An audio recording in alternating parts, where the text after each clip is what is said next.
start off by saying congratulations on the film. I've had a chance to watch it, and it's an absolutely fantastic film. Oh, thanks. Too kind.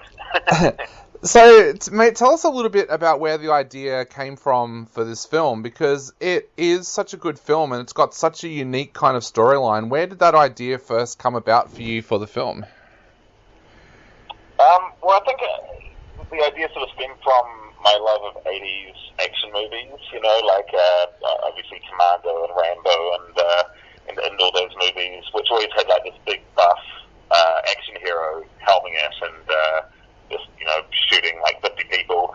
And so I wanted to make a big over-the-top action movie, but instead of having like an Arnie sort of hero, I wanted to have like the total opposite. We're just having like some programming nerd, and then I guess with the guns on the hands, it sort of came from that, like, okay, but he isn't going to shoot back, he'll just like run away. And I was like, well, what if he had the guns like bolted to his hands, so it's either shoot or die. And yeah, it just sort of came from that.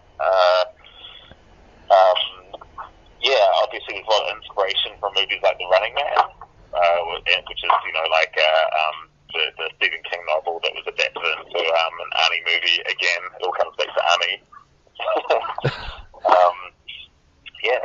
Yeah. So tell us a little bit about those movies that you were watching back in the 80s. What were you watching back then, and how did they help shape where you are today as a filmmaker? Movies like Predator, Terminator, Commando's a good one. I guess when I was growing up, Arnie was almost like my second dad. Yeah. I think, and there's probably a lot of people that can relate to that. Like, he's just this, he's just the guy that just walks in, kicks ass.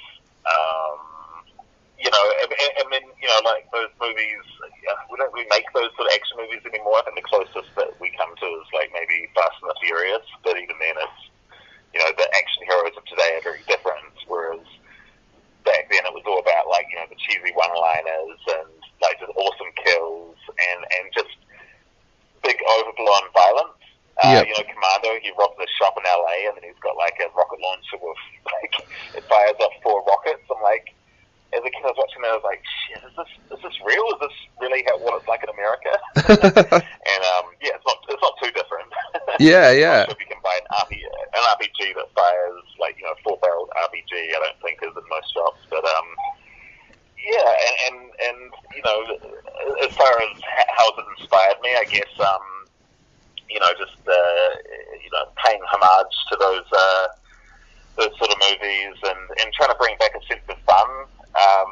I feel like there's not as many fun genre films being made these days as possibly in the 80s and 90s as well. We're into more serious times. With horror as well, which is cool. Like, I love a good, serious, pretentious, depressing movie as much as The Next Man. But at the same time, sometimes I just want to watch, something fun. And yeah.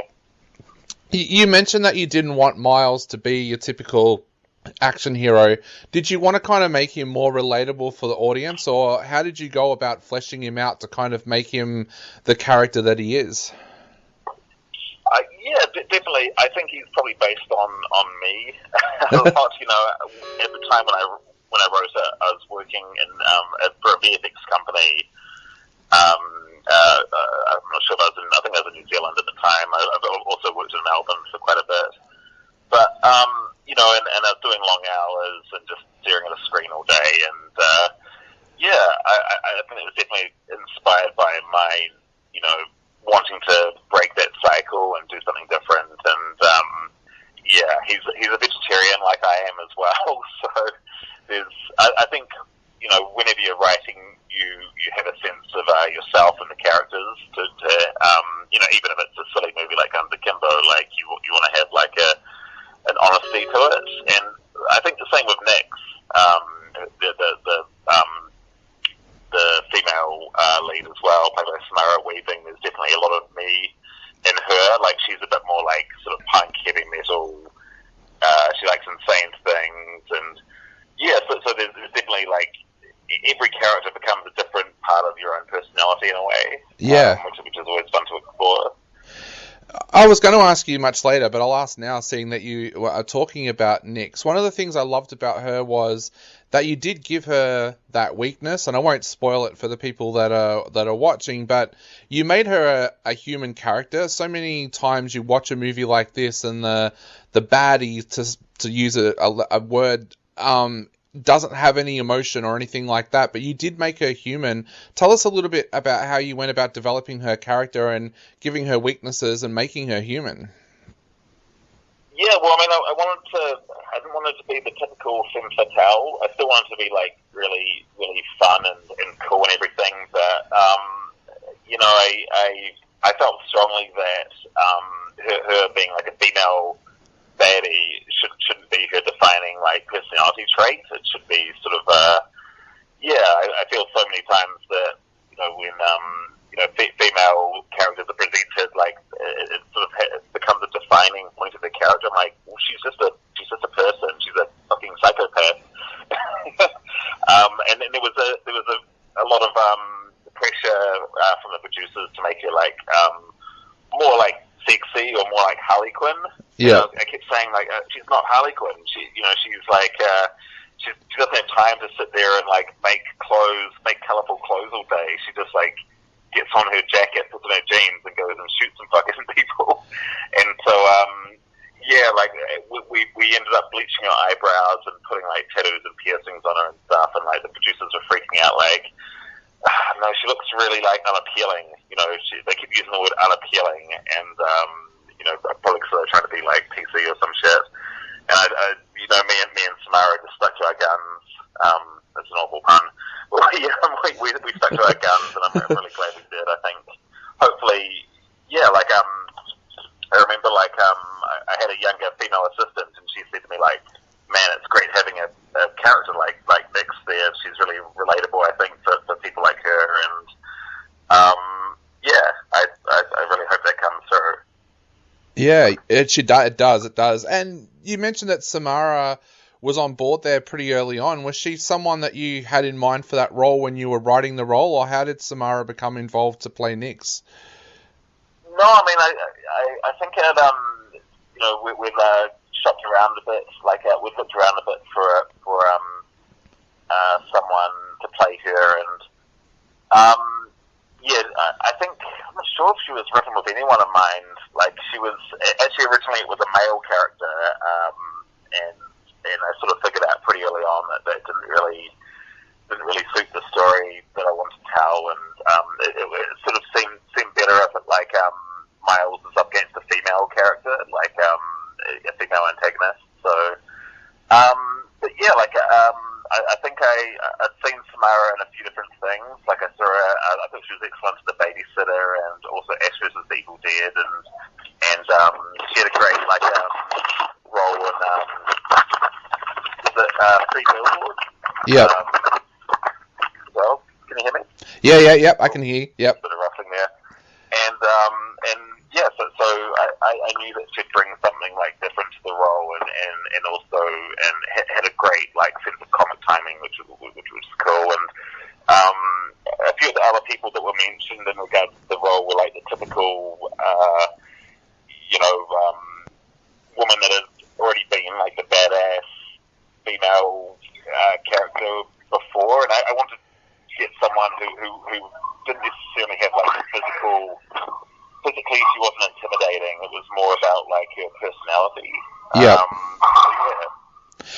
The other bit of casting as well that's getting a lot of talk here in Australia is having Daniel Radcliffe play Miles. There's a lot of people saying you'll never look at Harry Potter the same way again. They seem to forget that he's made movies like Horns and things like that. Tell us a little bit about how Daniel became involved, and what was that casting process like when you realised that Daniel was going to be playing Miles?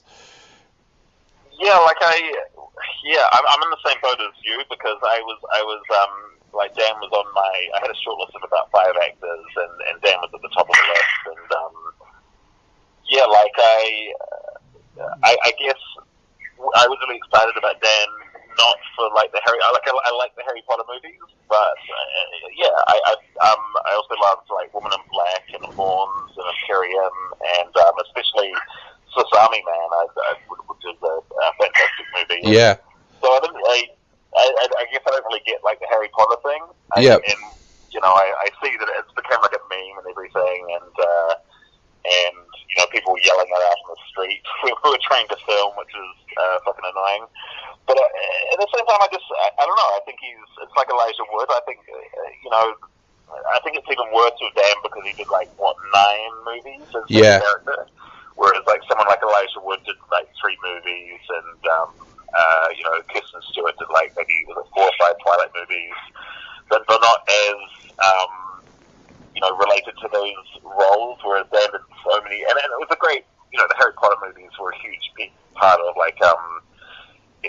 people's childhood as well. So, but yeah, I mean, we as far as the casting process goes, we went out to Dan first, and it's I heard back that he loved the script, he wanted to chat on Skype, and which was quite mind blowing because the casting process, I'm not sure if anyone's aware, but how it usually works is you go out to actors and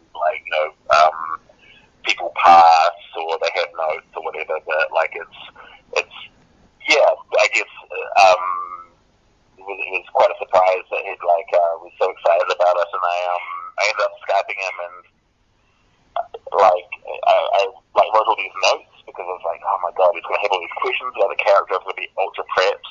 And when I was Skyping, he was like, dude, I fucking love this movie, man. Fuck yeah. And he was just raving about it for literally the entire Skype. And at the end of it, I was like, oh man, so are you keen to do it? And he's like, yes, that's what we're telling you. His only note was that he's like, oh, what if Miles smokes? Because Dan's a smoker himself. Yep. He's chain smoker. And I was like, yeah, he's got asthma. I'm not sure if that would work out that well.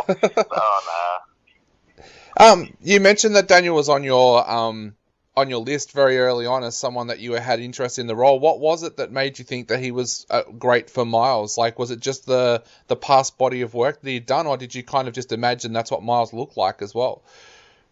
No, I mean, I think it's his past body of work, but also Dan.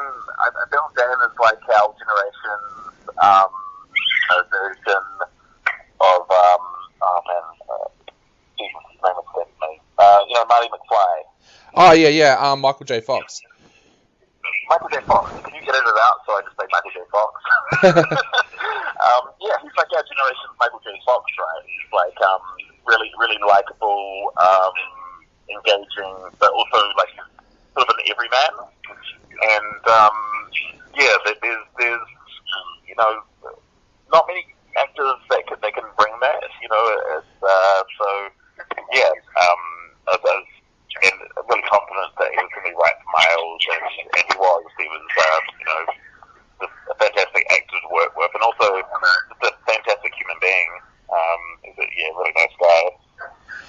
The other thing too, I felt sorry for him during the actual performance because when I was watching the film, I realized that all the trouble that Miles is having with his hands, Dan probably would have been having the same problems as well, with those strapped to his hand. How much movement did he actually have as an actor with those guns? Very little. He honestly figured out how to smoke with the gun hands, but he could only take them off for breaks, for lunch breaks and stuff. So I can hear a lot of people in the background. Yeah.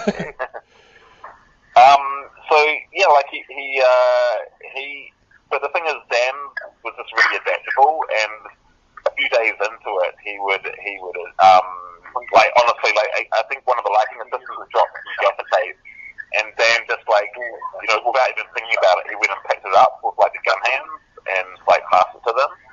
So we almost had to teach him how to be worse with them.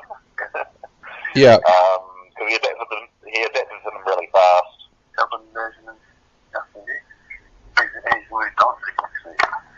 I think that's on the third line. It's not on my line. Hello? Hello, yeah, I think that's on the... I'm not sure. Yeah, I think that's on the third line. It's not on mine. Making a new read, right? I think we can hear you. Yeah. So I guess moving on to the next question.